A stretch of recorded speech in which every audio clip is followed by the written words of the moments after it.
guys, Ron here, and I've always been fascinated by the small differences within the same species of Pokemon that make my own Pokemon feel a bit unique compared to the ones in the wild. That's why gender differences was and continues to be one of those neat features that helps expand my immersion, because my female Hippowdon just feels like it's its own creature and person as opposed to the other male ones I encounter. But most Pokemon don't have diverging designs based on gender. These minor gender differences were introduced in Generation 4, but practically abandoned in favor of huge gender differences among a select few Pokemon in later generations. But there are plenty of Pokemon still begging for these differences, and even Pokemon that do have gender differences but should be expanded on. So that's what I'm going to make in this video. Slight changes that make sense according to a Pokemon's lore and inspiration. Keep in mind though, I'm not making any gender differences that amount to a completely new Pokemon and Pokemon design. For example, Pokemon like Salazzle, Zarina, and Vespiquen are begging for male counterparts. But these and many other Pokemon would benefit from actual male counterparts with new names and lore,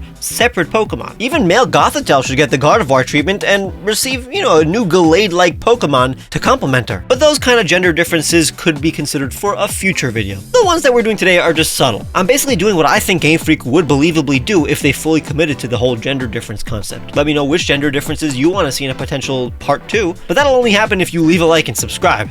Now let's begin with a pretty good representation of what we're doing here today. Dewgong. Pokemon had a thing for giving horned Pokemon slightly larger or smaller horns based on gender, so you'd assume that would be the case with Dewgong. As you see, I went ahead and gave my male version just that, a long horn, but I didn't stop there. Longer tusks, and I think the most important aspect, just more blubber and protection, just like real-world male seals. Funny, because while it's named after the dugong, which, if anything, have slightly bigger females, I took inspiration from the seal, given how dugong looks. Male seals are noticeably larger and use their heft to fight. Crazy how my male dugong honestly looks more like what I imagine dugong actually looks like in my head than the actual official dugong design right next to it. And that'll be the case for many of these, since I don't want to make one design way more preferable than the other. I mean, take a look at this Ursaring. Male brown bears are beefier than female bears. Female bears prefer the larger males, that's just how it is. In fact, that's what you've been looking at this entire time, my slightly modified male Ursaring. This is the official Ursaring design, which I'm reserving for the female. The male has a far thicker neck, larger arms, and of course a darker color. I think this should have been implemented in the game. Male Ursarings do in fact have slightly longer claws, but that's honestly not enough. But if you're looking for a less subtle size difference, how about we go with Ariados? Many species of spiders have some dramatic sexual dimorphism to the point where the male is substantially smaller than the female.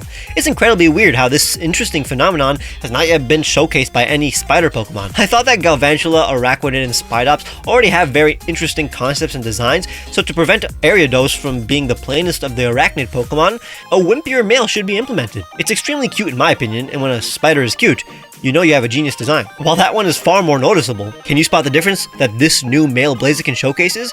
Blaziken already has a gender difference, but it's literally just the length of its hair crest. I thought that in order for male Blaziken to resemble a rooster, or at the very least a Shamo chicken, I'd give it a longer, thicker neck, longer crest on its head, slightly longer beak, and spikes behind the ears. But it's easy to spot the difference between my male and female Cyclizar. Just like the real-life Anoli lizard, the dewlap on its throat is larger and more colorful than the female one. Keep in mind that its dewlap extends to look like a wheel in its ride form, while its official art is in its fighting form. Some Pokemon's official art can't really be found in high quality online. I had to settle with low quality images for Pokemon like Delphox. I gave its male form a long wizard's beard, trouser-like fur, and of course a staff instead of a wand. I'm sure there's a noticeable group who would prefer my male version. But one of the few you might actually not prefer is my female Heracross, based on the Japanese rhinoceros beetle, whose females don't have this horn. Now it makes sense that in the game, Game Freak kept female Heracross's horns and simply just changed the shape. But I still like my version to show what an accurate female Heracross would look like.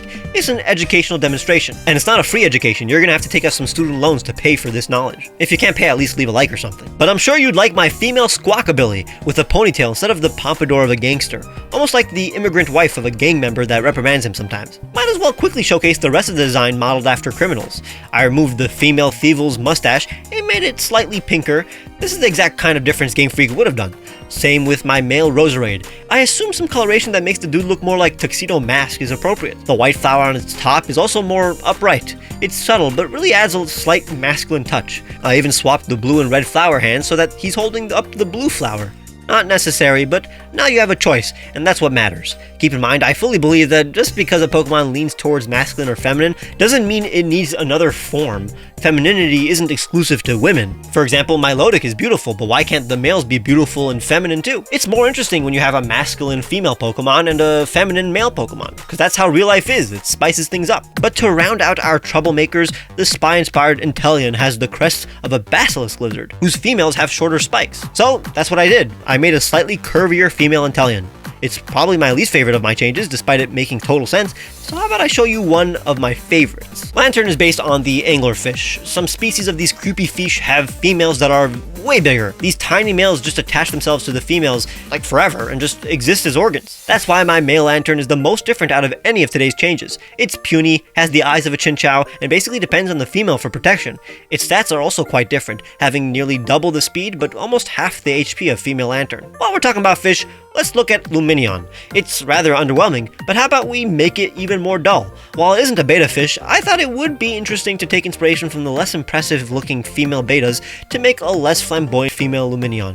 It's pretty much what Unpheasant already showcased. An even more extreme example of a more glorious male would be Sawsbuck. What if, like many deer, I made a doe that did not have antlers? Here is a female Sawsbuck with a subtly more feminine snout, and of course, considering it lacks the most important aspect of a Sawsbuck, I made its fur showcase the season it represents, like deerling. It's basically a neotenic Sawsbuck. Neoteny is when an animal retains its childhood features into adulthood, like how dogs stay cute and docile compared to their more aggressive relatives like wolves, or how axolotls keep their external gills despite most other salamanders losing them in adulthood. But let's focus on deers.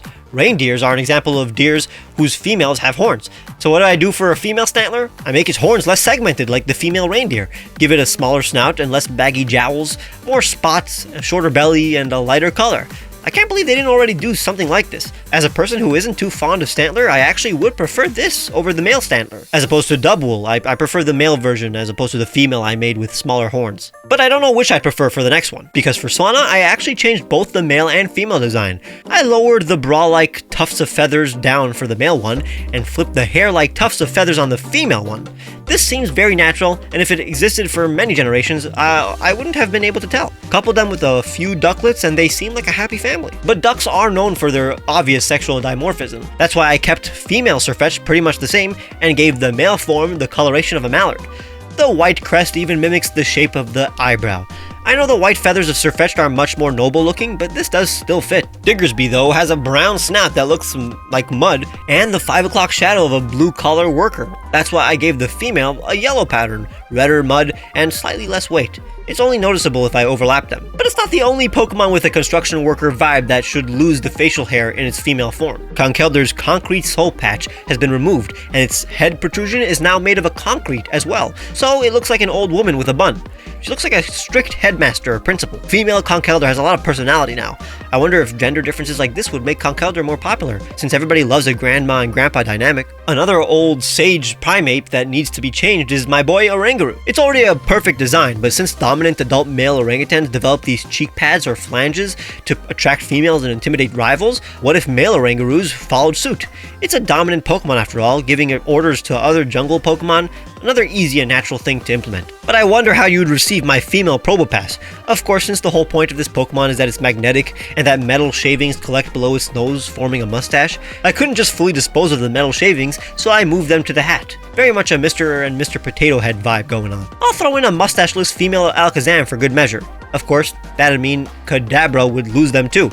But I think the point already comes across here. It's not necessary since it probably still makes sense for an animal to have thick and long facial hair regardless of gender, especially whiskers. But I can tell the most anticipated gender difference that you guys want me to cook up is for Machamp. This Pokemon is the bodybuilding Pokemon. Female bodybuilders tend to have a relatively muscular shape and builds, since that's simply how human muscle looks when it's, peak size. So it's kind of weird when I see fan art of a proposed female Machamp that gives her way more of an hourglass shape than the average female bodybuilder at least. That's why mine is a bit more subtle. Of course, its muscle mass is less, but it's still wildly muscular. Its chin is far less protruding, making its beak a bit cuter. Its features are generally softer, but still extremely muscular. Of course, the most important aspect is making its underwear-like pattern cover its abs, chest, and trapezius. I think its lighter color is also a bit more natural with its purple hue. Other artists usually give it a sports bra design, but having its black pattern look like a unitard is far more natural and less sexualized as well. It's very hard to tackle, but I think this is, in my opinion, the most appropriate way of making a female Machamp design without going overboard. It's far from extreme. And if you agree, please leave a like and subscribe to see more videos like these. Of course, let me know which other Pokemon you want to see gender differences for, and make sure to check the description for the music I use, t-shirts I made for you guys, and my Patreon, where you can get cool rewards like seeing my videos days early, which you can also do by clicking the join button and becoming a member. Make sure to follow me on Twitter, where I show sneak peeks of these designs, and I'll see you guys very soon.